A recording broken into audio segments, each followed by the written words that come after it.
श्री कृष्ण कहते हैं बुढ़ापे में औलाद से दो चीज़ों की उम्मीद कभी मत करना। आखिर बुढ़ापे में औलाद अपने माँ बाप को धोखा क्यों दे जाते हैं। मित्रों, एक बार नारद जी नारायण नारायण कहते हुए भगवान श्री कृष्ण के पास द्वारिका आते हैं और भगवान श्री कृष्ण को प्रणाम करते हैं। भगवान श्री नारद जी को अचानक आया देखकर पूछते हैं, देव ऋषि नारद, आज आपका अचानक आगमन कैसे हुआ। तब नारद जी श्री कृष्ण से कहते हैं कि हे प्रभु, मेरे मन में एक विचित्र सवाल चल रहा है जिसका उत्तर मुझे नहीं मिल रहा है। उसी का उत्तर आपसे जानने मैं आपके पास द्वारिका आया हूँ। श्री कृष्ण कहते हैं, कहो देवऋषि, तुम्हारे मन में कौन सा सवाल चल रहा है। हे प्रभु, जब मैं धरती लोक पर विचरण कर रहा था तब देखा कि बुढ़ापे में औलाद अपने माँ बाप का सेवा करने की वजह उन्हें घर से निकालकर जबरदस्ती वृद्धाश्रम में डाल रहे हैं। हे प्रभु, यह सब किस कारण होता है, कृपया मुझे बताइए। श्री कृष्ण कहते हैं, देवऋषि, मैं इसका उत्तर आपको एक कथा के माध्यम से समझाता हूँ। इसे ध्यानपूर्वक सुनो और जो भी व्यक्ति इस कथा को पूरा सुन लेता है उसको उसकी औलाद कभी धोखा नहीं देगा। श्री कृष्ण कहते हैं, हे देवऋषि नारद जी, प्राचीन समय की बात है। किसी जंगल में एक मोर और मोरनी का जोड़ा अपना घोंसला बनाकर रहते थे। वह दोनों पति पत्नी एक दूसरे से बहुत प्रेम करते थे। एक दिन की बात है, मोर की पत्नी गर्भवती हो जाती है। इस बात को जानकर कि अब दोनों माता पिता बनने वाले हैं, मोर और मोरनी बड़े प्रसन्न थे, बड़े सुखी थे। मोर अपनी पत्नी का बड़ा ख्याल रखता था, हर दिन उसे दाना पानी लाकर घोंसले में दिया करता था। अब धीरे धीरे समय गुजरता गया और मोर की पत्नी का प्रसव का समय निकट आता जाता है। अब मोर की पत्नी बड़ी प्रसन्न थी। वह अपने पति मोर से कहती है कि स्वामी, हमारी संतान आने वाली है, बहुत ही जल्द मैं अपने बच्चों को जन्म दूंगी। बुढ़ापे में वह हमारी खूब सेवा करेंगे, हमारा सहारा बनेंगे। अब हमें किस बात की चिंता नहीं है, हमारी संतान हमारी खूब सेवा करेंगे। मित्रों, मोर कहता है कि हे प्रिय, हमें ऐसा नहीं सोचना चाहिए कि हमारी संतान हमारी सेवा करेंगे, यह हमारा बुढ़ापे में सहारा बनेंगे। मोर की पत्नी कहती है कि स्वामी, आप ऐसा क्यों कह रहे हैं, हर संतान अपने माता पिता की सेवा करती हैं, फिर हमारी संतान हमारी सेवा क्यों नहीं करेंगी। तब मोर कहता है कि हे प्रिय, मैं तुम्हें एक कहानी के माध्यम से ये सब बताता हूँ कि बुढ़ापे में अपनी औलाद से माता पिता को इन चीज़ों की उम्मीद कभी नहीं करनी चाहिए। और जो भी मनुष्य इन दो बातों को याद कर लेगा वह अपने बुढ़ापे में कभी दुखी नहीं होंगे। मित्रों, अब मोर अपनी कहानी प्रारंभ करता है। मोर कहता है कि हे प्रिय, किसी नगर में एक व्यक्ति रहता था। उस व्यक्ति के घर में ईश्वर का दिया हुआ सब कुछ था। खूब रुपया, पैसे, धन दौलत, मान सम्मान सब कुछ होने के बाद भी पति पत्नी दुखी रहते थे। उनके दुख का कारण था कि ईश्वर की कृपा से उनके घर में सब कुछ था पर कोई संतान नहीं थी। इस बात को लेकर दोनों पति पत्नी अक्सर चिंतित रहते थे। इस तरह दोनों पति पत्नी को एक साथ रहते हुए 15 साल गुजर जाते हैं, लेकिन उनके घर में कोई संतान नहीं होते। वह व्यक्ति अपनी पत्नी को अच्छे से अच्छे डॉक्टर को दिखाता, महंगे से महंगा अस्पताल में जाकर वह अपनी पत्नी का इलाज कराता, पवित्र तीर्थ स्थान पर जाकर माथा टेकता। तब कहीं जाकर शादी के 20 साल बाद उसकी इच्छा पूरी होती है। ईश्वर की कृपा से उस व्यक्ति की पत्नी को एक पुत्र होता है। अस्पताल में बच्चे का जन्म होता है। पुत्र जन्म की बात सुनकर वह व्यक्ति बहुत खुश हो जाता है। बच्चे की साफ सफाई के बाद उसे अस्पताल की नर्स जब उसके नन्हे से पुत्र को लेकर उसके पास पहुंचती है तो दोनों पति पत्नी पूछने लगते हैं कि हमारी संतान कैसी है, कोई दिक्कत तो नहीं है। दोनों पति पत्नी की बातों को सुनकर नर्स उस व्यक्ति की पत्नी से कहने लगती है कि बहन जी, आपको जो पुत्र हुआ है वह सुंदर है, अच्छा है, लेकिन इसमें एक कमी है। नर्स के मुंह से जब बच्चे की माँ यह सुनती है तो कि कोई कमी है तो वह चिंतित हो जाती है। नर्स कहती है कि बहन, घबराने की कोई बात नहीं है। बहन जी, जो आपको पुत्र हुआ है वह बहुत सुंदर है, स्वस्थ है, बस उसमें एक कमी है कि उसकी एक आँख नहीं है। तुम्हारा पुत्र एक आँख से काना है, बस यही कमी है, बाकी सब ठीक है। मित्रों, जब उस माँ को यह पता चलता है कि मेरे बेटे की एक आँख नहीं है, मेरा पुत्र एक आँख से काना है, तो वह दुःख के मारे रोने लगती है और अपने पुत्र को सीने से लगा लेती है और कहने लगती है कि कोई बात नहीं, मेरे पुत्र की एक आँख नहीं है तो क्या हुआ, एक आँख तो सही है। जैसा भी है, पर यह मेरे दिल का टुकड़ा है। मेरे लिए दुनिया का सबसे सुंदर बच्चा है मेरा पुत्र। मित्रों, माँ के लिए सभी संतानें बराबर होती हैं, चाहे कोई काला हो या कुरूप हो, चाहे कोई गोरा हो या सुंदर। माँ कभी भी अपने बच्चों का शरीर नहीं देखकर वह उनकी आत्मा से जुड़ी होती हैं। माँ उस बालक को देखकर कहती है कि कितना सुंदर है मेरा बच्चा। दोस्तों, उस माँ की इस बातों को सुनकर नर्स की आंखों में आंसू आ जाते हैं। वह नर्स सोचने लगती है कि यदि परमात्मा किसी को संतान सुख देने की था तो इस पुत्र को दोनों आंखें दे देता। माँ कहने लगती है कि कोई बात नहीं, जैसा भी है आखिर ये मेरा बेटा है। आज इसकी अगर दोनों आंखें सलामत होती तो और भी अच्छा होता। दोनों आंखों के साथ मेरा पुत्र कितना सुंदर लगता। दोस्तों, माँ की इन बातों को वह नर्स सुनती है तो वह कहने लगती है कि बहन जी, यदि आप चाहती हैं तो आपके पुत्र की दोनों आंखें हो सकती हैं। तो ऐसा भी हो सकता है। जब माँ यह सुनती है तो उसके बच्चे की दोनों आँखें लग सकती हैं तो कहने लगती है, नर्स मैडम, यह कैसे संभव है? अब नर्स उन्हें बताते हुए कहती है कि ऐसा हो सकता है। उसके लिए आप दोनों माता-पिता में से किसी एक को अपनी एक आँख देनी होगी। इससे आपके पुत्र की आँखें ठीक हो जाएँगे। दोस्तों, नर्स की इन बातों को जब वह व्यक्ति सुनता है तो कहने लगता है कि कोई बात नहीं, नर्स मैडम, हमारे पुत्र की एक आँख तो सही सलामत है। हमारा पुत्र एक आँख से दुनिया देख सकता है। दूसरी आँख उसे लगाने की ज़रूरत नहीं है। हमारा पुत्र जैसा भी है अच्छा है। मैं अपनी आँखें दान नहीं कर सकता क्योंकि मेरा घर मेरी मेहनत और मज़दूरी से चलता है। जब मेरी एक आँख नहीं होगी तो कैसे मैं अपने परिवार को पाल पाऊँगा? कैसे इस बच्चे का खर्च उठा पाऊँगा? यह तो तभी संभव है जब मेरी दोनों आँखें ठीक होंगी। मैं एक पिता हूँ और अपनी पत्नी को और बच्चों को पालने का भार मेरे कंधे पर है। अब रही बात मेरे पुत्र के एक आँख की, तो यह सब परमात्मा की देन है। ईश्वर ने जिस रूप में भेजा है, वह हमारा पुत्र उसी रूप में ठीक है। दोस्तों, पिता ने तो साफ इनकार कर दिया, लेकिन माँ तो आखिर माँ होती है। नर्स से कहती है कि मैडम, यदि ऐसा हो सकता है तो मैं अपनी एक आँख अपने पुत्र को देना चाहती हूँ। मेरा क्या है, मुझे तो घर पर ही रहना है, लेकिन मेरे बेटे को तो पूरा दुनिया देखनी है। इसलिए नर्स मैडम, मैं अपनी एक आँख अपने पुत्र को दान देना चाहती हूँ। जब वह व्यक्ति अपनी पत्नी से कहता है कि इस तरह तुम कानी हो जाओगी, तो वह कहती है कि मुझे मंजूर है, मैं एक आँख से कानी हो जाऊँ, लेकिन मैं अपने पुत्र को दोनों आँखों के साथ देखना चाहती हूँ। मेरी एक आँख ले लो और मेरे बेटे को लगा दो। मेरे बेटे की जब दोनों आँखें होंगी, तो दोनों आँखों के साथ कितना सुंदर लगेगा। मैं अपने पुत्र को एक आँख दान में देना चाहती हूँ। दोस्तों, इस प्रकार माँ के कहने पर डॉक्टर उस माँ की एक आँख निकाल कर उसके पुत्र को लगा देते हैं। इस तरह पुत्र की दोनों आँखें सही हो जाती हैं और माँ एक आँख पुत्र को देने के बाद एक आँख से कानी हो जाती है। दोस्तों, मोर आगे अपनी पत्नी से कहता है कि प्रिय, कुछ दिन तक वे दोनों लोग अस्पताल में रहते हैं। जब दोनों माँ बेटे स्वस्थ हो जाते हैं तो अस्पताल से माँ बेटे को छुट्टी मिल जाती है।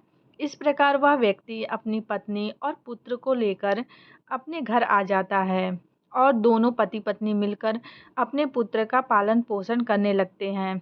इस प्रकार अपने बच्चों का पालन पोषण करते हुए और उनके पुत्र 5 साल का हो जाता है। सब कुछ अच्छा चल रहा होता है। तभी एक दिन उसे बच्चों के पिता की किसी सड़क दुर्घटना में प्राण चले जाते हैं। जब उसकी पत्नी को उसके पति की मौत की खबर मिलती है तो वह बेचारी दहाड़े मारकर रोने लगती है। वह सोचने लगती है कि मेरा 4 साल का बच्चा है। घर में एक ही कमाने वाले थे और वह भी मुझे छोड़कर चले गए। अब मैं इस बच्चे का पालन पोषण कैसे करूँगी? अब यह सोच सोच कर वह जोर जोर से रोने लगती है। उसका रोना धोना सुनकर आस पड़ोस के लोग वहां आ जाते हैं और उस लाचार माँ को धीरज बांधते हैं, उसे धीरज रखने के लिए कहते हैं और किसी तरह समझा बुझाकर उस व्यक्ति का अंतिम संस्कार करते हैं। दोस्तों, इस प्रकार वह लाचार माँ अपने 5 साल के बच्चे के साथ जीवन बिताने लगती है। घर में जो जमा पूंजी थी, वह सब संतान पाने की चाहत में उसके इलाज करने में पहले ही खर्च हो चुकी थी। पति की मृत्यु के बाद जो भी कुछ बचा था, वह पति के अंतिम संस्कार में चला जाता है। इस प्रकार वह माँ दूसरों के घरों में झाड़ू पोछा करके, दूसरों के बर्तन मांजकर अपने पुत्र का पालन पोषण करने लगती है। वह माँ दूसरों के घरों में झाड़ू पोछा करती, दूसरों के घरों में बर्तन साफ करती, लेकिन अपने पुत्र को कोई दुख तकलीफ नहीं होने देती। वह दूसरों के घरों में नौकरानी बनकर पैसे कमाती, अपने पुत्र को खेलने के लिए अच्छे अच्छे खिलौने लाकर देती, अपने पुत्र को अच्छे अच्छे वस्त्र लाकर देती, हर समय अपने बच्चे के साथ परछाई की तरह बनी रहती थी। जब उसका बेटा थोड़ा बड़ा हुआ, तब वह पुत्र 6 साल का हो जाता है, तो एक दिन माँ अपने बेटे को एक विद्यालय में लेकर पहुँचती है और उस विद्यालय के प्रधानाचार्य से विनती करती हैं कि भाई साहब, मुझे अपने बेटे का इस विद्यालय में दाखिला कराना है। दोस्तों, वह माँ विद्यालय में अपने बच्चे का एडमिशन कराने आती है और वह विद्यालय उस नगर का एक प्रसिद्ध विद्यालय होता है। उस विद्यालय में अमीर लोगों के बच्चे पढ़ते थे। जब उस विद्यालय का बड़ा मास्टर फटे पुराने कपड़े में उसकी माँ को देखता है, तो सोचने लगता है कि बच्चा तो सुंदर है, लेकिन माँ कपड़ों में ऐसी लग रही है जैसे कोई भिखारी हो। यह बेचारी कहाँ से इस बच्चे की किताबें और इतनी महंगी फीस भर पाएगी। इसलिए वह समझाते हुए बच्चे की माँ से कहता है कि बहन जी, हमारे विद्यालय की फ़ीस कुछ ज़्यादा है। हमारे विद्यालय में अमीर के बच्चे पढ़ते हैं, इसलिए बेहतर होगा आप अपने बच्चे का एडमिशन किसी सरकारी स्कूल में करा दें। मास्टर जी की इन बातों को सुनकर माँ कहने लगती है कि सर जी, आप पैसों की चिंता मत करिए। आपकी जो भी फ़ीस होगी, मैं उसे समय से जमा कर दूँगी। मेरा इकलौता बच्चा है और मैं चाहती हूँ कि मेरा बच्चा पढ़ लिख कर बड़ा डॉक्टर बन जाए। इसलिए मैं आपके विद्यालय में लेकर आई हूँ। दोस्तों, बड़ा मास्टर जब उस माँ की इन बातों को सुनता है, तो उस माँ की बातों को सुनकर वह बहुत प्रभावित होता है और उस बच्चे की माँ से कहता है, ठीक है बहन जी, यदि तुम जिद करती हो तो हम तुम्हारे बच्चे की भर्ती कर देते हैं। इस प्रकार उसके बच्चे का एडमिशन उस विद्यालय में हो जाता है और वह बालक विद्यालय में पढ़ने लगता है। दोस्तों, पहले तो वह माँ 5-7 घरों में झाड़ू पोछा करके अपना गुजारा कर लेती थी, लेकिन अब उसके पुत्र के एडमिशन के बाद अपने पुत्र की पढ़ाई की खातिर 10 घरों में काम करने लगी। वह माँ दूसरों के घरों में झाड़ू पोछा करके अपने पुत्र को पढ़ाने लगती है। पढ़ते लिखते वह पुत्र जब 5वीं कक्षा में आ जाता है, तब उसकी उम्र 10 साल की हो जाती है। तो एक दिन स्कूल के सभी बच्चे मिलकर उस बालक को छेड़ने लगते हैं और खेलते खेलते कहते हैं कि देखो देखो, एक आँख वाली कानी माँ का बेटा आ गया। इसकी माँ एक आँख से कानी है। दोस्तों, वह लड़का जब अपने सहपाठियों की इन बातों को सुनता है, तो क्रोध में भर जाता है। उसे बहुत बुरा लगता है। जब विद्यालय की छुट्टी होती है, तो छुट्टी के समय हमेशा की तरह उसकी माँ उसे लेने आती है। आज अभी वह एक आँख से कानी माँ अपने बेटे को स्कूल लेने आई थी।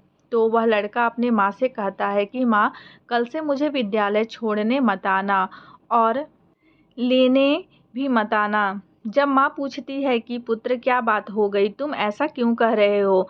तो लड़का कहने लगता है कि माँ, तुम्हारी सूरत ठीक नहीं है, तुम एक आँख से कानी हो। तुम जब मेरे साथ विद्यालय आती हो तो मेरे साथ के लड़के मेरा मजाक उड़ाते हैं और तुम्हारी वजह से मुझे शर्मिंदा होना पड़ता है। तुम ऐसी हो वैसी हो, इस तरह की बातें करते हैं। दोस्तों, लड़का अपनी माँ से दुनिया भर की शिकायतें करता है। जब वह माँ अपने पुत्र के मुख से इन बातों को सुनती है तो उसे बहुत दुख होता है, लेकिन अपने पुत्र की इन बातों को सुनकर वह चुप रहती है और अपने पुत्र की बातों को सहन कर लेती है।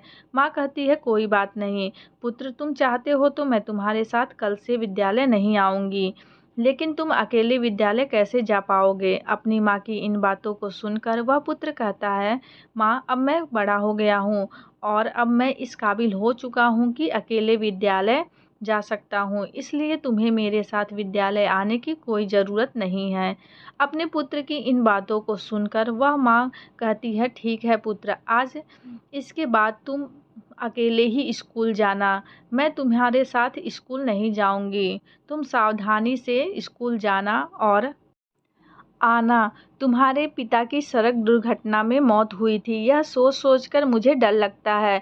पुत्र कहता है, माँ तुम चिंता मत करो, मुझे कुछ नहीं होगा, मैं अकेला ही आया-जाया करूँगा। दोस्तों, उस दिन के बाद से वह पुत्र अकेला ही विद्यालय आने-जाने लगता है।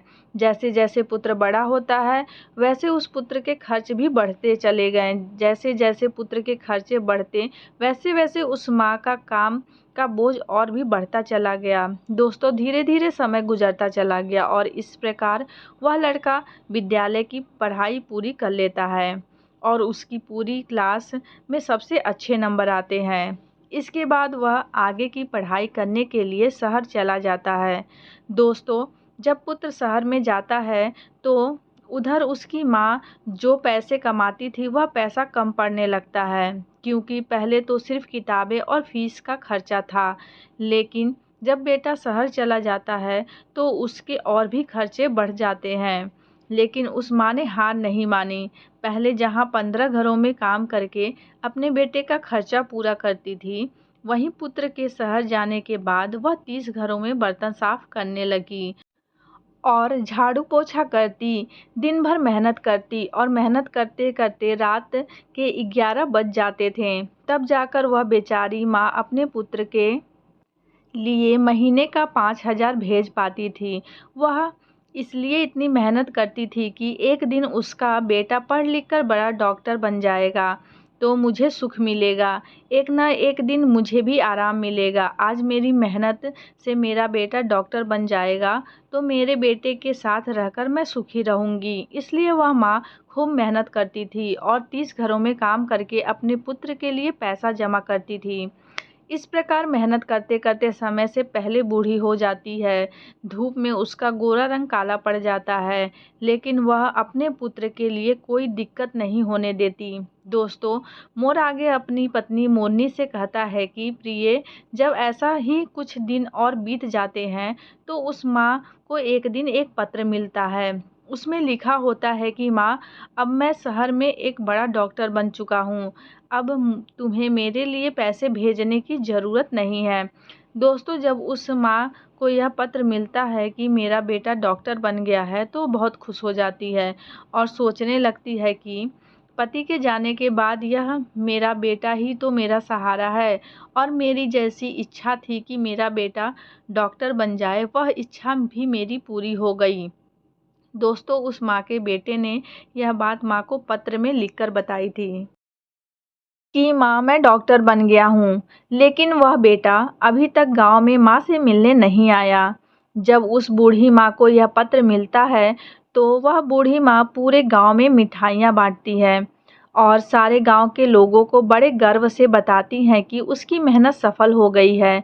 उसका बेटा अब डॉक्टर बन चुका है। इस प्रकार वह माँ अपने पुत्र के गांव आने का इंतजार करने लगती है। वह माँ सोचने लगती है कि मेरे बेटे को शहर गए हुए बहुत समय बीत चुका है। अब वह डॉक्टर बन गया है, तो वह मुझसे मिलने के लिए गांव ज़रूर आएगा। माँ अपने पुत्र के आने की राह देखती है। हर दिन वह इंतज़ार करती है कि आज मेरा पुत्र आता ही होगा। किसी की गाड़ी घर के सामने से निकलती है, तो वह माँ दौड़कर घर के बाहर जाती। उसे लगता कि उसका पुत्र आया होगा। इस तरह इंतज़ार करते-करते उसे कई दिन बीत गए। रात में उस माँ को नींद नहीं आती थी। वह सोचने लगती थी कि जाने क्या मजबूरी है, मेरा बेटा मुझे लेने क्यों नहीं आया? कब मुझे अपने साथ ले जाएगा? अब वह दिन नहीं आएँगे कि मैं दूसरों के घरों में बर्तन साफ़ करूँ, दूसरों के घरों में झाड़ू पोछा करूँ। अब तो मैं आराम से बैठकर अपने बेटे की कमाई खाऊँगी। अब तो मेरे बेटे के घर में नौकर-चाकर भी होंगे, गाड़ी बंगला भी होगा। अब मेरे दुःख के दिन बीत चुके हैं।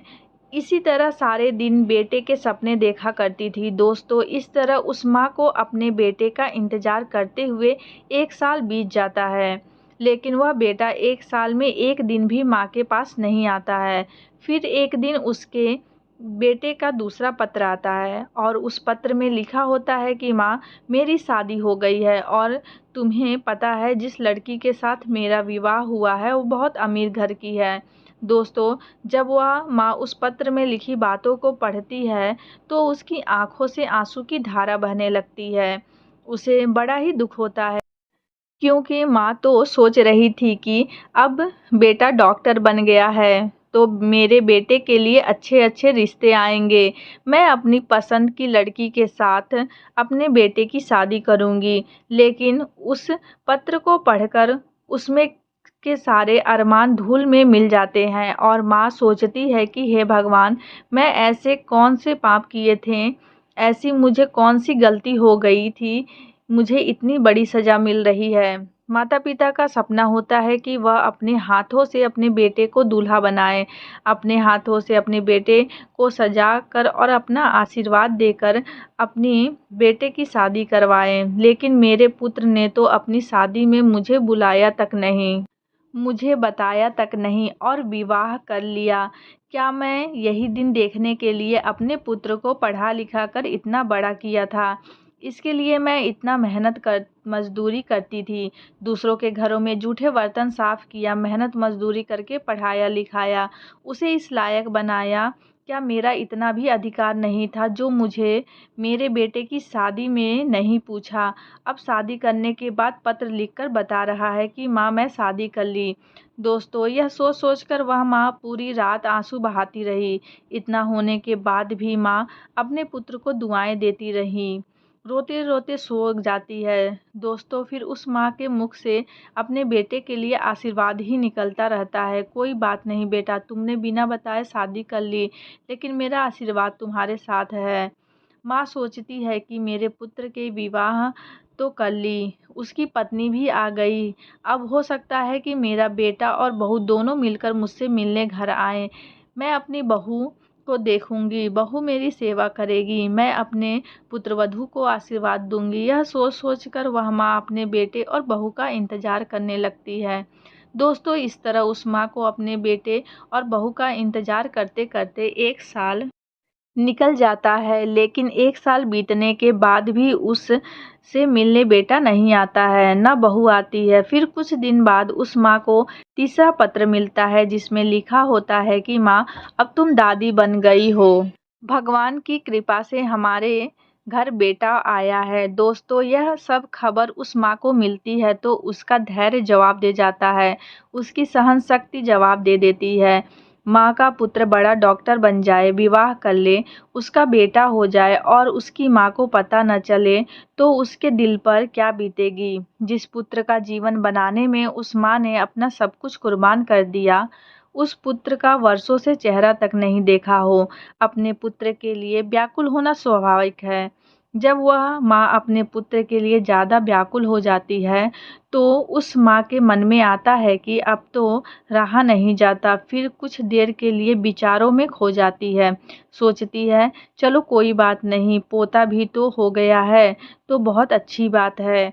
अब मैं अपने पोते को देखूँगी, मैं अपने पोते को अपनी गोद में खिलाऊँगी।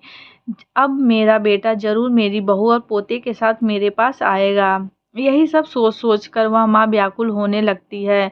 जब इंतज़ार करते-करते उस माँ को 36 महीने बीत जाते हैं और जब उस माँ से मिलने कोई नहीं आता है, तो उस माँ के सब्र का बाँध टूटने लगता है। वह व्याकुल हो जाती है और व्याकुलता में माँ यह फैसला करती है कि चाहे कुछ भी हो जाए, मैं अपने पोते को देखने ज़रूर जाऊँगी। दोस्तों, यह निर्णय करके माँ अपने बेटे और बहू से मिलने के लिए शहर चल देती है। इस तरह वहाँ पता पूछते-पूछते उस शहर में पहुँच जाती है, जिस शहर में उसका बेटा रहता था। उस शहर में पहुँचकर वह बूढ़ी माँ एक रिक्शे वाले को अपने पास बुलाती है और रिक्शा वाले को अपने बेटे का पत्र दिखाते हुए कहती है, बेटा मुझे इस जगह पर जाना है। रिक्शा वाले ने पता देखा और बूढ़ी माँ को अपने रिक्शे में बिठाकर ले जाता है और उस बूढ़ी माँ को उस बताए हुए पते पर ले जाता है। दोस्तों, कुछ समय बाद वह रिक्शा वाला बूढ़ी माँ को लेकर बड़े डॉक्टर के बंगले पर पहुंच जाता है और बंगले के सामने अपना रिक्शा खड़ा कर देता है और उस बूढ़ी माता से कहता है कि माँ जी, तुमने जो पता दिखाया था तुम उस पते पर पहुंच चुकी हो। यह जो बंगला है यहीं रहते हैं डॉक्टर साहब। माँ उस रिक्शे वाले को किराया देती है। जब माँ की नज़र बंगले पर पड़ती है तो वह खुश हो जाती है।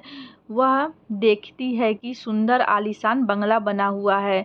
बंगले के सामने चमचमाती गाड़ी खड़ी है और दरवाजे पर चपरासी बैठे हुए हैं। यह देखकर उस माँ को बड़ी खुशी होती है कि कितनी सुंदर घर में मेरा बेटा रहता है। दोस्तों, वह मोर आगे कहता है कि प्रिय, वह बूढ़ी माँ जो एक थैली में अपने पोते के लिए खिलौने, बहू के लिए साड़ी और कुछ मिठाइयाँ लेकर आई थी, जब वह थैली को लेकर वह बंगले के अंदर जाने लगती है, तो बंगले के अंदर घुसते ही गेट पर खड़ा एक चपरासी की नज़र उस पर पड़ी। चपरासी ने देखा कि फटे पुराने कपड़े में एक काली कलूटी बुढ़िया जो एक आंख से कानी है, बंगले के अंदर घुसी जा रही है।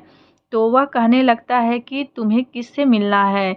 इस तरह अंदर कहाँ चली जा रही हो? चपरासी के यह शब्द उस माँ के कानों में पड़ते हैं तो वह माँ एकदम से रुक जाती है और चपरासी से कहती है कि यहाँ मेरा बेटा रहता है। मेरे बेटे को पुत्र हुआ है, इसलिए मैं अपने पोते को देखने आई हूँ। चपरासी उस माँ को डांटते हुए कहता है कि बुढ़िया, तूने कभी अपनी शक्ल देखी है? तुम्हें पता है कि यह किसका बंगला है? यह एक बड़े डॉक्टर साहब का बंगला है। तब वह माँ कहने लगती है कि मुझे पता है, यह डॉक्टर साहब का बंगला है और जो तुम्हारे डॉक्टर साहब हैं वह मेरा पुत्र है। वह चपरासी कहने लगता है कि अरे बुढ़िया, तुम गांव देहात की महिला ना, तुम्हारे पास ठीक कपड़े हैं ना, तुम्हारी शक्ल ठीक है, तो डॉक्टर साहब तुम्हारे बेटे कैसे हो सकते हैं? दोस्तों, यह बात पास में खड़ा हुआ एक दूसरा चपरासी सुनता है तो वह भी उस माँ के पास पहुंचता है। जब उस पता चलता है कि यह बुढ़िया कह रही है कि यह डॉक्टर साहब की माँ है, तो वह चपरासी उनसे पूछने लगता है कि माँ, आपके पास कोई प्रमाण है जिससे हम पता कर सकें कि आप हमारे डॉक्टर साहब की माँ हैं? तब वह माँ उस दूसरे चपरासी को इन बातों को सुनाती है तो वह तुरंत ही अपने सधे पल्लू में बंधा हुआ वह पत्र उस चपरासी को दिखाती है। तो उसके पुत्र ने अपनी माँ को भेजा था। जब चपरासी उस पत्र को खोलकर देखा तो भेजने वाले का पता देखा तो उस बूढ़ी माँ से माफ़ी मांगने लगता है और कहता है कि माता, हमें माफ़ कर दो, हमें नहीं पता था कि आप डॉक्टर साहब की माँ हो। माँ कहती है कि चलो कोई बात नहीं, मैं तुम्हें माफ़ कर देती हूँ। मुझे बताओ कि मेरा बेटा और बहू कहाँ है? वह चपरासी दूसरी तरफ इशारा करते हुए कहता है कि ऊपर जो कमरा दिख रहा है वह तुम्हारे बेटे का कमरा है और अभी इस समय घर पर ही है। दोस्तों, अब वह माँ अपना सामान तो नीचे रख देती है कि सामान को तो मैं बाद में ले जाऊंगी, पहले अपने पोते को देख लेती हूँ, बहू को देख लेती हूँ। बूढ़ी माँ अपने पोते को देखने के लिए जल्दी जल्दी सीढ़ियाँ चढ़कर घर के अंदर जाती है। जैसे ही वह माँ घर के अंदर जाती है तो वह देखती है कि आंगन में पालना रखा हुआ है और उस पालने में उसका पोता झूला झूल रहा है। जैसे ही उस बूढ़ी माँ की नज़र अपने पोते पर पड़ती है, दौड़कर पालने से अपने पोते को उठा लेती है और अपने पोते को सीने से लगाकर दुलार करने लगती है। दोस्तों, जब वह बूढ़ी माँ अपने पोते को गोद में लेकर दुलार करने लगती है तो बच्चे की नींद टूट जाती है और वह ज़ोर ज़ोर से रोने लगता है। बच्चे के रोने की आवाज़ जब उसकी पुत्रवधू के कानों में पड़ती है तो वह रसोई से बाहर आती है और सोचने लगती है कि न जाने मेरे बच्चे को क्या हो गया है, इतनी तेज़ से क्यों रो रहा है। जब वह रसोई से निकलकर आंगन में आती है और अपने बच्चे को एक भिखारी जैसी दिखने वाली बुढ़िया के हाथों में देखती है, तो वह चिल्लाने लगती है। अपने पति को आवाज़ देती है, सुनिए जी, कोई काली कलूटी बुढ़िया जो एक आंख से कानी है, वह हमारे बच्चे को चुराने आई है। पत्नी का चिल्लाना सुनकर पति भी नीचे आ जाता है, तो पति के आते ही बहू अपने बच्चे को बूढ़ी माँ से छीनकर अपने सीने से लगा लेती है और अपने पति से कहती है कि तुमने घर में कैसे चपरासी रखे हैं, कोई भी हमारे घर में घुसा चला आता है। देखा ना, यह भिखारिन बुढ़िया हमारे बच्चे को चुराने आ गई। दोस्तों, वह बूढ़ी माँ कहती है, बहू मैं भिखारिन नहीं हूँ, मैं तो तुम्हारी सास हूँ और यह तुम्हारे पास जो खड़ा है वह मेरा बेटा है। तुम्हारी गोदी में जो खेल रहा है वह मेरा पोता है। मैं भला पोते को चुरा कर कहाँ ले जाऊंगी। जब वह माताजी की बातों को सुनती है तो अपने पति से कहती है कि यह बुढ़िया क्या कह रही है। क्या यह सच भिखारन जैसी दिखने वाली आपकी माँ है? क्या ऐसे ही गरीब परिवार में आपका जन्म लिया है? मुझे पहले तो कभी नहीं बताया आपने, आपकी कोई माँ भी है।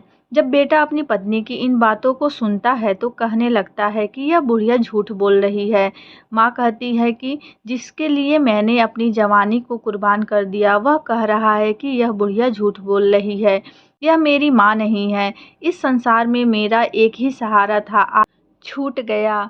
दोस्तों, वह माँ समझ जाती है कि मेरे पुत्र ने बड़े घर की बेटी के साथ विवाह किया है। मेरा बेटा बड़े पद पर पहुंच गया है, इसलिए मुझे पहचानने से इनकार कर रहा है। माँ ने कहा, बेटा कोई बात नहीं, मुझे लगा कि तुम मेरे पुत्र हो, इसलिए मैं तुम्हारे पास चली आई, क्योंकि तुम्हारे जैसा एक मेरा भी पुत्र है जिसे मैं मेहनत मजदूरी करके डॉक्टर बनाया, जो मेरे जीने का सहारा था। लेकिन अब मुझे पक्का यकीन है कि तुम मेरे बेटे नहीं हो सकते, मुझे कोई गलती हो गई है। दोस्तों, इतना कहकर वह माँ रोती रोती घर की सीढ़ियों से नीचे उतरने लगती है। वह सोचने लगती है कि बुढ़ापे में एक ही सहारा था और वह भी आज मुझसे छूट गया। एक आस थी, वह भी मुझसे छूट गई। वह सोचती है कि जिससे मैं जीवन की खुशी समझती थी, जिसको मैंने अपने जीवन जीने का आधार माना था,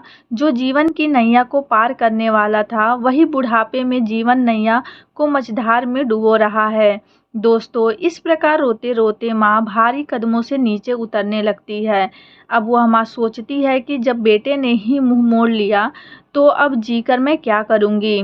अब बेटा ही नहीं रहा तो मैं इस जीवन का क्या करूँगी। इस प्रकार वह माँ अपने बेटे के घर से बाहर निकल जाती है और बंगले के बाहर जो चपरासियों का कमरा था वहाँ पहुँच जाती है और एक चपरासी को अपने पास बुलाकर कहती है, बेटा मुझे एक पत्र लिखवाना है, क्या तुम मेरे लिए इतना कर सकते हो। दोस्तों, क्योंकि चपरासियों को तो पहले से ही पता था कि यह बूढ़ी डॉक्टर साहब की माँ है, इसलिए वह तुरंत ही कागज कलम लेकर आता है और बोलता है कि बताओ माँ, क्या लिखना है।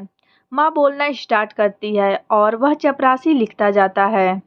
जब वह पत्र पूरा लिख जाता है तो वह माँ उस चपरासी से कहती है कि बेटा, मुझे बहुत ज़ोरों से प्यास लगी है, क्या तुम मेरे लिए थोड़ी पानी ला सकते हो। दोस्तों, उसके कहने पर चपरासी तो बूढ़ी माँ के लिए पानी लेने चला गया। इधर वह बूढ़ी माँ अपनी साड़ी पंखे पर डालकर आत्महत्या कर लेती है। जब चपरासी पानी लेकर वापस लौटता है तो कमरे का नज़ारा देखकर हैरान रह जाता है।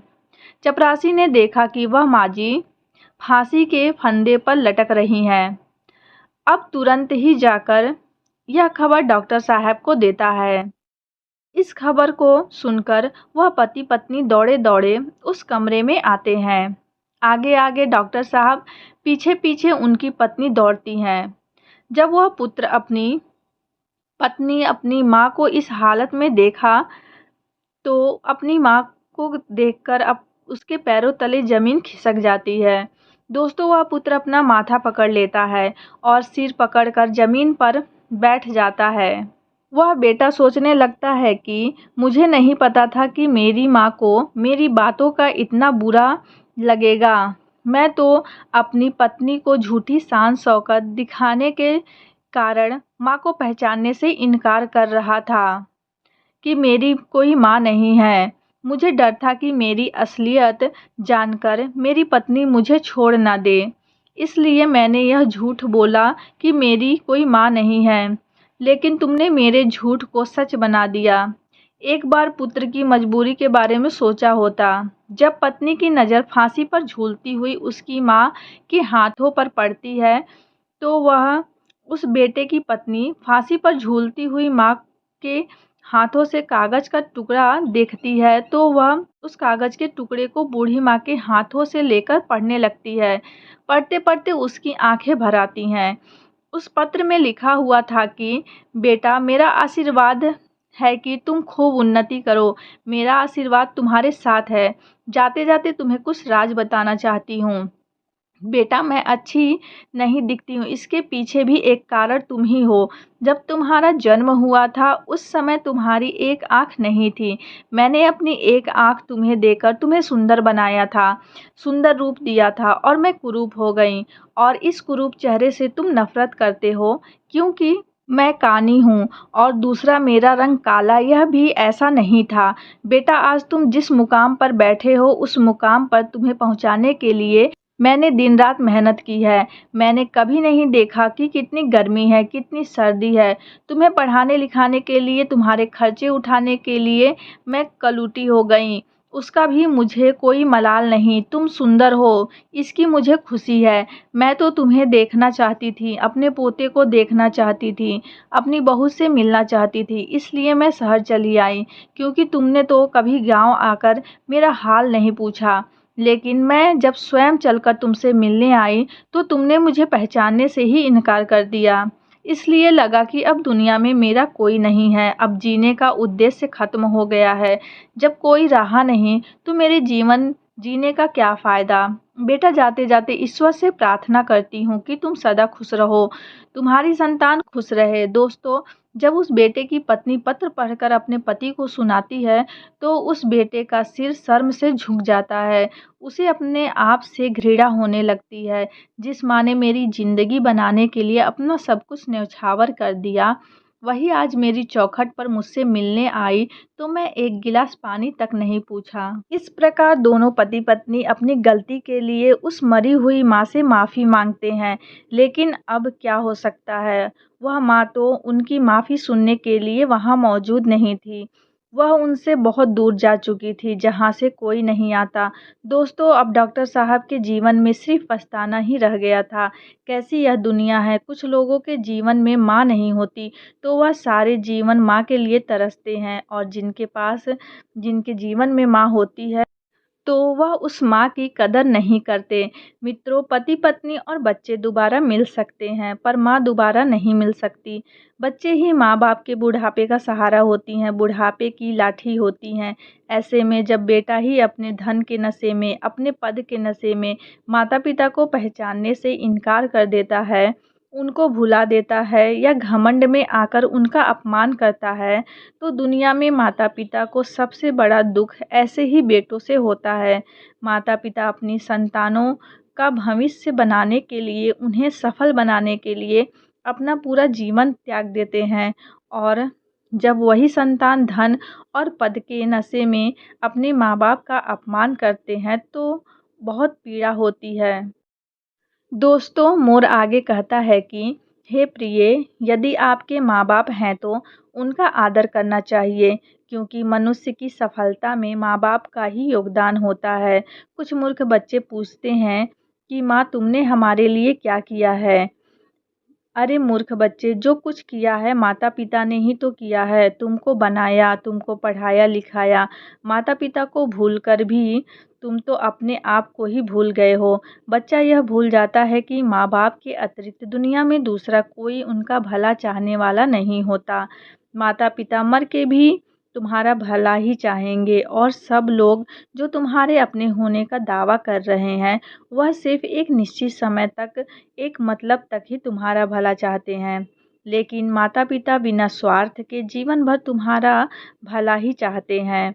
दोस्तों, मोर आगे कहता है कि हे प्रिय, एक पुत्र को जन्म देने में एक स्त्री अपनी सुंदरता खो देती है, लेकिन वही पुत्र जब जवान होता है, तब उसकी शादी हो जाती है, तो वही पुत्र अपनी पत्नी की सुंदरता में अपने माता-पिता को खो देता है।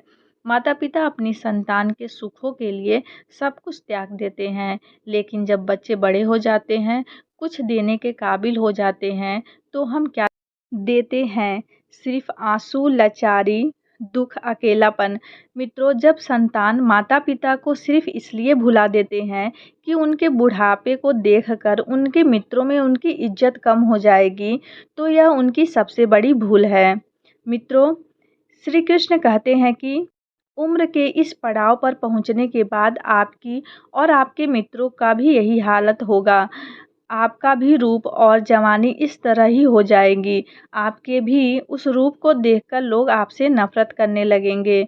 प्रिय मित्रों, श्री कृष्ण कहते हैं कि जवानी में माता-पिता को औलाद की किन-किन चीज़ों की उम्मीद भूलकर भी नहीं करनी चाहिए। ध्यान देकर सुनो। पहला है कि आपकी औलाद आपके बुढ़ापे में बूढ़े होने पर आपका सहारा बन सकता है। इस बात की उम्मीद बिल्कुल भी नहीं करें। इससे पहले से ही अपने आप को मजबूत बनाकर रखें। अपने आप को स्वयं सँभालने में सक्षम बनाएँ। कुछ जमा पूँजी इकट्ठा करके रखें। नंबर 2 है, कभी भी इस बात का भ्रम न रखें कि आपकी संतान आपको नहीं भूलेगी। पत्नी और बच्चों के प्रेम में पड़कर पद प्रतिष्ठा के नशे में डूबा हुआ आपको बोल सकते हैं कि इसलिए उनसे उतना ही उम्मीद रखिए जितना उनके दूर होने पर आपको दुख ना हो। मित्रों, हमारी कहानी अब यहीं पर समाप्त होती है। कहानी अच्छी लगी तो वीडियो को लाइक और चैनल को सब्सक्राइब ज़रूर कर दीजिए।